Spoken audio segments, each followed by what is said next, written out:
안녕하세요. 오늘도 사연살롱을 찾아주셔서 감사합니다.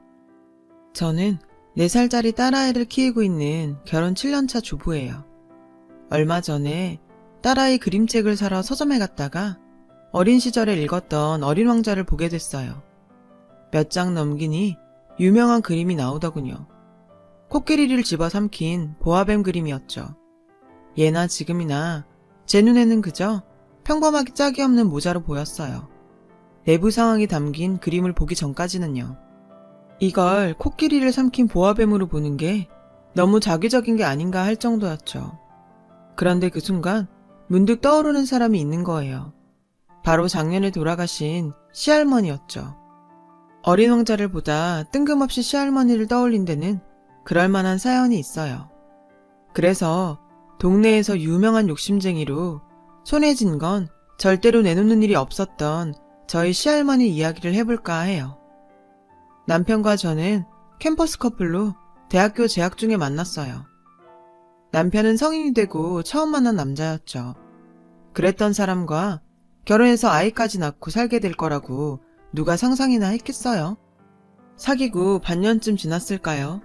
남편은 군입대를 하게 되었고 당시만 해도 순진했던 저는 곰신으로 살다가 남편이 제대하고 몇 년 후 결혼을 하게 되었어요.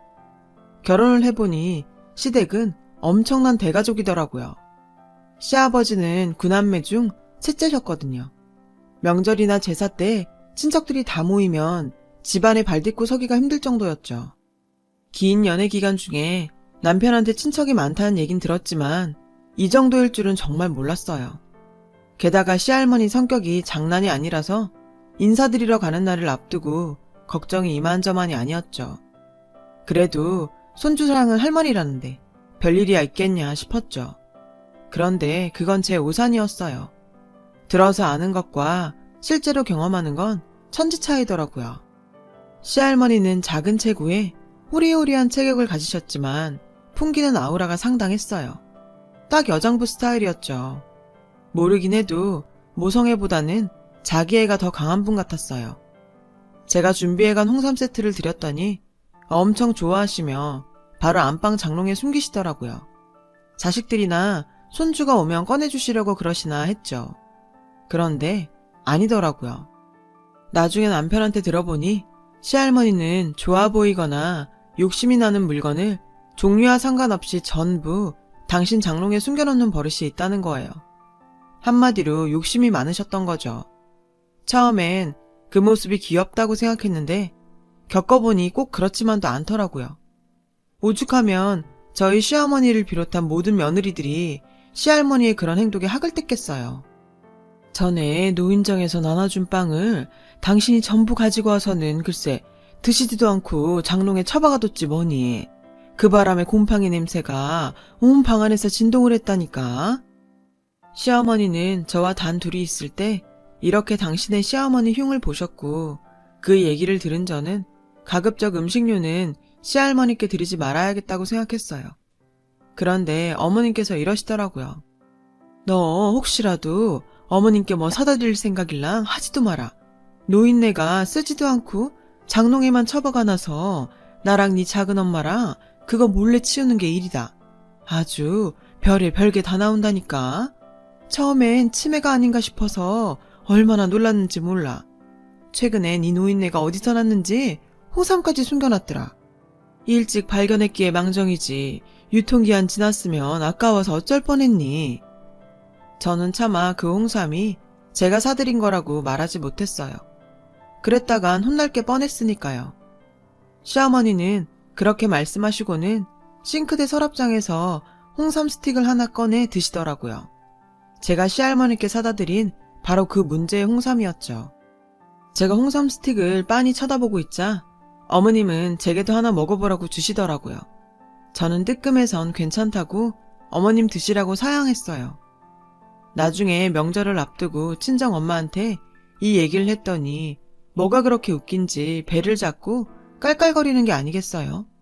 제 딴에는 앞으로 선물을 뭘 해야 할지 고민돼서 했던 얘긴데 말이죠. 왜 웃어? 난 심각한데.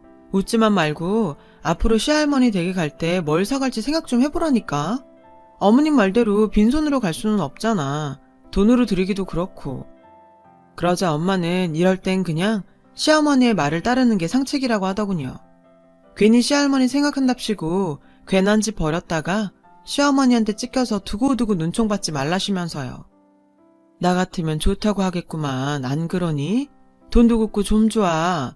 그래서 말인데 네 시할머니 대신 엄마한테 선물 좀 해라. 난 장롱에 안 넣고 잘 쓸 테니까. 전 엄마한테 괜한 얘기를 했다 싶었어요. 남편은 이런 고민하는 저에게 장롱에 숨길 수 없는 걸 사가면 되지 않겠냐고 아이디어를 냈고, 저는 그 후로 무조건 크고 무거운 선물을 골라 사다 드렸어요. 그건 꽤 괜찮은 방법이었죠.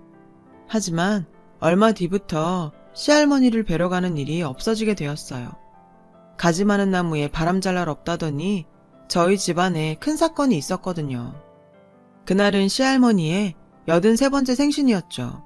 화기애애해야 할 그날 집안 분위기가 뒤숭숭했어요. 막내 작은 아버님의 사업이기 때문이었죠.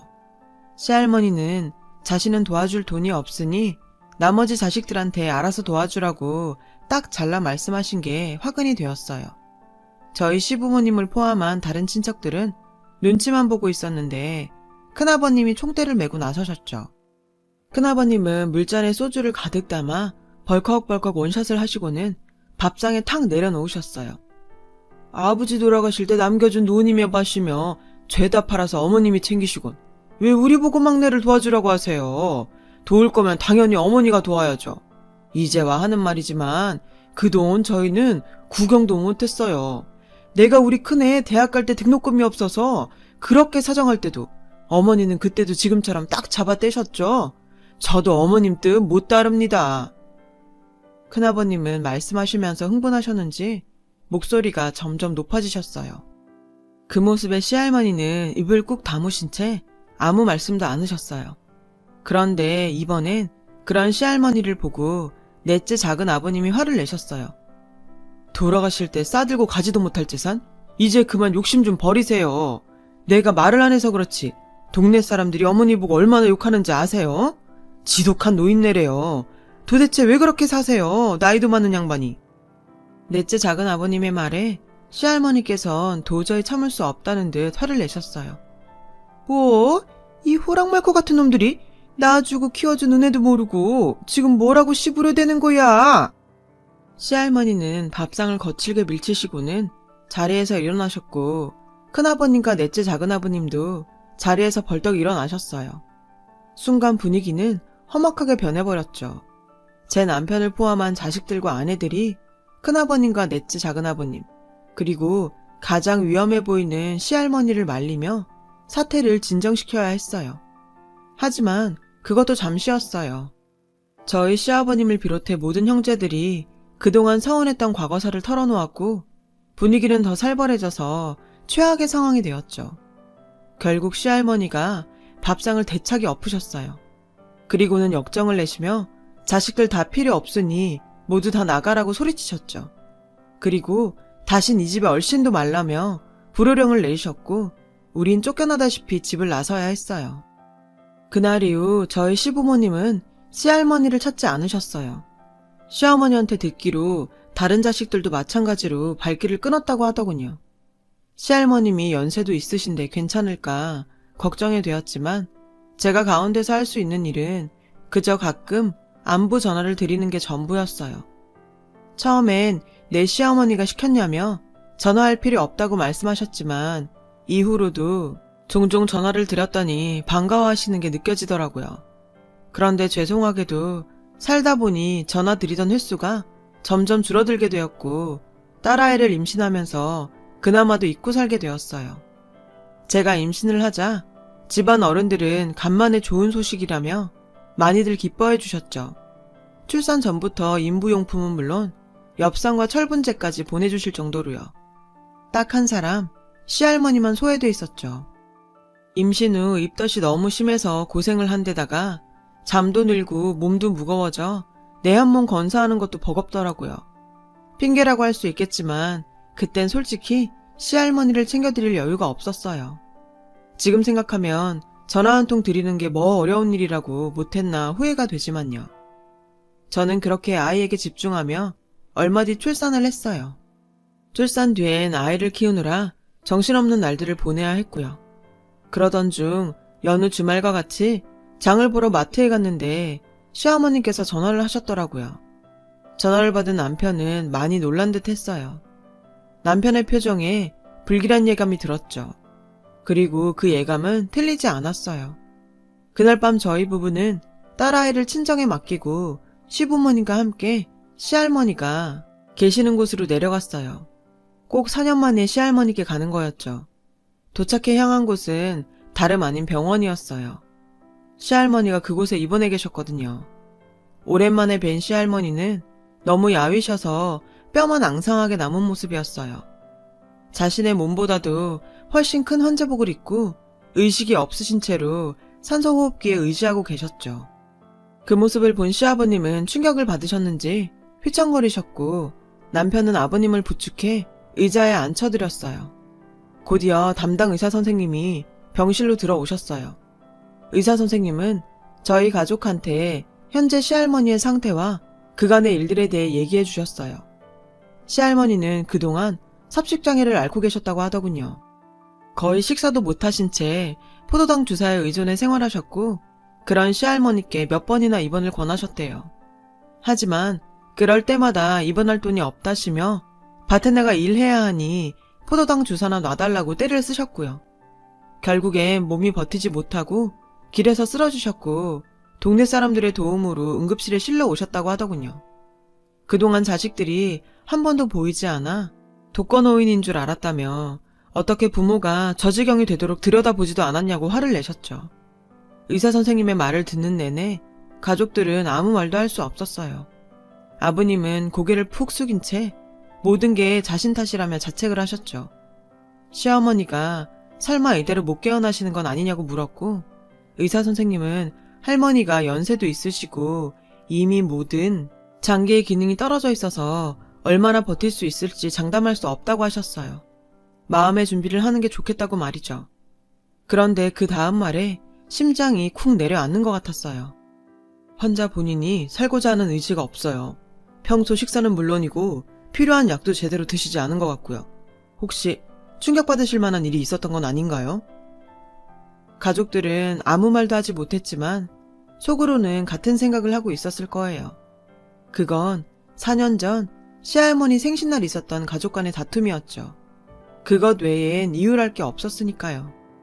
그날 저녁 시아버님은 완도에 계신 큰아버님을 비롯해 모든 형제에게 이 사실을 알렸고 가족들은 오랜만에 한자리에 모이게 되었어요. 하지만 누구도 쉽게 입을 떼지 못했죠. 그렇게 한참 시간만 흘렀고 보다 못한 저희 시아버님이 얘기를 꺼내셨어요. 형도 누나도 옛날 일은 잊어버리자. 그래도 여자 혼자 몸으로 우리 구남매 키우신 분이잖아. 가슴에 섭섭한 거 하나쯤 다들 있는 거 알지만 그래도 그동안 우리 시집장가 다 보내주셨고 노인네가 지금껏 우리 손 하나 빌리지 않으셨잖아. 그냥 그걸로 다 갚았다 치고 남은 시간 우린 우리대로 자식된 도리는 했으면 좋겠어. 그냥 형은 어떻게 생각해? 저희 시아버님의 말에 큰아버님은 담배만 연거푸 피우셨고 고모님들은 조용히 눈물을 보이셨어요. 그 뒤로 구남매는 순번을 돌아가며 한 주씩 시할머니의 병간호를 맡아 하기 시작했어요. 그러는 중에 직장에 다니는 고모님이나 남편을 대신 간병하게 된 아내들은 불만을 보이기도 했지만요. 그렇다고는 해도 상황이 상황이니만큼 합심해서 병상을 지켜나갔어요. 그렇게 모든 순번이 돌아간 2달하고 보름 뒤 시할머니는 숨을 거두셨어요. 딱 한 번 의식이 돌아오신 적이 있었는데 당시 병상을 지키던 5째 고모 얼굴을 확인하시고는 잠이 드셨다고 해요. 그래도 시할머니가 당신 곁을 지키는 자식이 있다는 걸 알고 가셔서 다행이란 생각이 들었어요. 장례를 치른 뒤 시어머니와 함께 할머니 목가지를 태우러 다시 내려갔어요. 거기서 처음 장롱을 열어보게 되었죠. 장롱 안에는 듣던 대로 별의별 물건들이 다 들어있더군요. 뜯지 않은 화장품부터 누구한테 받은 건지 갖가지 주전부리들, 달력, 당금주까지 종류도 다양하더라고요. 평소 같았으면 장롱 안을 치우시면서 한 소리 하셨을 시어머니지만 그날은 그러지 않으셨어요. 코끝이 시큰하시는지 훌쩍이시며 묵묵히 물건들을 치우셨죠. 그리곤 장롱 안쪽에 들어있던 보따리를 풀어본 순간 어머님은 주저앉아 흐느끼기 시작하셨어요. 안에는 오래된 통장이 있었는데 통장에 10,000원, 50,000원, 30,000원 이런 식으로 푼돈이 입금되어 있었죠. 그리고 예금명에 내 장례비라고 적혀 있었어요. 아마도 창구 직원에게 그렇게 찍어달라고 하셨던 모양이에요. 나중에 안 사실인데 저희 시할머니는 글자를 모르셔서 당신 이름도 혼자 적지 못했다고 하더라고요. 당신이 죽고 자식들이 봐야 그 돈으로 장례를 치를 테니 직원을 시켜 그렇게 적어 놓으신 것 같았어요. 그 통장을 내려다보시며 시어머님은 한참을 우셨고 저도 눈물을 흘렸죠. 그 사이 옷가지를 챙기러 갔던 어머님과 제가 오지 않자 시아버님과 남편이 왔고 문제의 통장을 보고는 당신도 참지 못하시고 울음을 터뜨리셨어요. 이후 아버님의 형제분들도 그 통장을 보시고는 한참이나 눈물을 흘리셨죠. 결국 집안이 눈물바다가 되고 말았어요. 마지막 가시는 길까지 자신이 아닌 9자식들을 먼저 생각했던 어머님의 마음을 그제야 알게 된 거였죠. 하나같이 눈이 퉁퉁 부은 자식들을 보며 당숙 어르신은 형수가 자식 농사를 아주 잘 지었다며 그렇게 고생만 하더니 마지막은 호강한다고 웃으셨어요. 그런데 당숙 어른을 통해 의외의 사실을 알게 되었지 뭐예요. 4년 전 큰아버님을 말씀하셨던 시할아버님의 유산 얘기였죠. 알고 보니 시할아버님이 남겨주셨다는 논과 밭은 시할아버님이 살아 생전에 이미 빚으로 다 날리셔서 그동안 그 논밭에 소작을 맡아왔던 거라더라고요. 시할머니는 자식들에겐 남편의 빚에 대해서 입도 뻥긋하지 않으시고 당신 혼자 전부 짊어지셨던 거죠. 평생을 가난과 싸워가며 9남매를 키워야 했던 시할머니는 뭐 하나 온전히 당신을 위해 써보지도 못했고 그런 습관이 몸에 밴 탓에 선물을 받으면 무조건 장롱에 넣으셨던 거예요. 그런 모습이 욕심 많은 노인네로 보였던 거죠. 살아 생전에 이런 말씀을 직접 해주셨더라면 오랜 시간 동안 오해하며 살지 않아도 됐을 텐데 그 점이 많이 안타까웠어요. 4년 전 자신의 어머니 생신날 서운함을 쏟아내고 발길을 끊으셨던 큰아버님은 장례를 치르고도 한동안 시할머니 댁을 떠나지 못하셨어요. 죄스러운 마음 때문이었겠죠. 큰아버님은 주인 잃은 집과 물건들을 매일같이 쓸고 닦고 손을 보셨고 특히 장롱은 더욱 공을 들여가며 기름칠까지 하셨어요. 아마도 그렇게나마 마음의 빚을 털어내고 싶으셨던 모양이에요. 시간은 흘러 시할머니의 첫 제사가 돌아왔고 늘 시할머니의 흉을 보던 저희 시어머니는 큰어머님과 함께 정성껏 제사 준비를 하셨죠. 누구 하나 싫은 소리 없이 제사 음식을 준비하는 걸 보면 다들 여전히 가슴 한켠에 시할머니에 대한 죄송함이 남아있는 것 같다 생각했어요. 언젠가 시어머님과 길을 가다가 예쁜 꽃을 보게 되었는데 이러시지 뭐예요. 그렇게 꽃을 좋아하시던 양반이 돈은 아까워 꽃은 못 사고 봄만 되면 산으로 들로 그렇게 꽃 보러 다니셨다. 그걸 알면서도 하도 얄미워서 그 흔한 꽃화분 하나 안 사드렸는데 그게 이렇게 가슴에 맺힐 줄 누가 알았겠니. 부모님 살아계실 때 섬기길 다 하라더니 그 말 딱 맞는 말이다. 어머님은 그 얘기를 하시며 눈가가 촉촉해지셨어요. 그 모습을 보는데 문득 그런 생각이 들더라고요. 당시엔 지긋지긋하던 순간도 시간이 지나면 모든 게 추억으로 남는구나 하고 말이에요. 하지만 적어도 한 가지만큼은 절대로 추억이 될 수 없을 것 같았어요. 시할머님이 살려는 의지가 없었다던 의사 선생님의 그 말이요. 그 말이 제게는 정말 충격적이었거든요. 그런데 하루는 요가 수업을 듣다가 이런 얘기를 듣게 되었어요. 누군가 죽고 싶다는 말을 한다면 사실 그건 살고 싶다는 반어적 의미일지도 모른다. 그 말의 순간 저도 모르게 하염없이 눈물이 흐르더라고요. 시할머니는 어쩌면 죽고 싶었던 게 아니라 살고 싶었던 걸지도 모른다는 생각이 들어서였죠. 누구보다 자식들을 곁에 두고 행복한 삶을 꿈꾸셨을지 모른다는 생각에 몇 년간을 발길을 끊고 지냈던 지난날을 후회하고 참회하게 되었어요.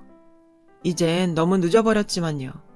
하지만 비 온 뒤 땅이 굳는다고 시할머님이 돌아가신 이후로 집안에 많은 변화가 생겼어요. 특히 시할머니 혼자 지내시던 집은 더더욱 그랬죠. 첫 제사 이후 시할머니의 집은 구남매의 별장이 되었어요. 여름에는 피서로, 평소에는 만남의 광장이 되었죠. 마당에는 꽃나무가 가득 심어졌고요. 그리고 문제의 장롱 위에는 시할머니의 영정사진이 떡하니 놓이게 되었어요. 그 안은 갖가지 것들로 가득 채워졌고요. 구남매와 손주들이 채워 넣은 것이었죠. 한 명이 시작하니 마치 경쟁이라도 하듯 선물이며 편지, 전해드리고 싶은 소식들을 적어서 장롱에 넣어두고 있어요. 하늘에서 지켜보실 거라 믿으면서요. 사실 저도 장롱에 넣고 싶은 물건이 하나 있어요. 다름이 아닌 저희 시어머님이 중간에서 가로챘던 홍삼정이요. 처음 남편이 인사를 가자고 할 때 시할머니는 어떤 분이실까 긴장하며 골랐던 저희 첫 선물인데 제대로 전달이 안 돼서 속상했거든요. 그래서 이참에 한 상자 넣어드렸어요. 그런데 장롱문을 닫는 순간 장롱 위에 놓인 시할머니 영정사진과 눈이 마주쳤지 뭐예요. 왠지 저를 보며 웃고 계신 것 같아서 괜히 뿌듯하더라고요. 할머니, 거기서는 숨겨놓지만 마시고 꺼내두고 맛있게 드세요. 저는 누가 볼까 싶어 사진 속 시할머니께 속삭이듯 말했어요. 말도 많고 탈도 많았지만 다행히도 그렇게 시할머님은 자신을 둘러싼 오해와 벽을 허물고 가족들 모두에게 애틋한 존재로 남으셨어요. 어쩌면 지금쯤 저 높은 곳에서 자식들을 내려다보며 미소 짓고 계실지도 모르죠. 비록 가족으로 지낸 시간은 짧았지만 시할머니 덕분에 저는 많은 걸 배우고 깨달을 수 있었어요. 가지 많은 나무에 바람 잘 날은 없지만 그 가지들이 한데 뭉치면 강한 바람과 시련도 이겨낼 수 있다는 걸요. 지금까지 제 이야기를 들어주셔서 감사드려요. 여러분의 가정에 행복이 가득하시길 바래요. 여러분, 사연 댓글에 응원과 현명한 조언 부탁드려요. 좋아요와 구독은 저에게 큰 힘이 됩니다. 오늘도 좋은 일 가득하세요.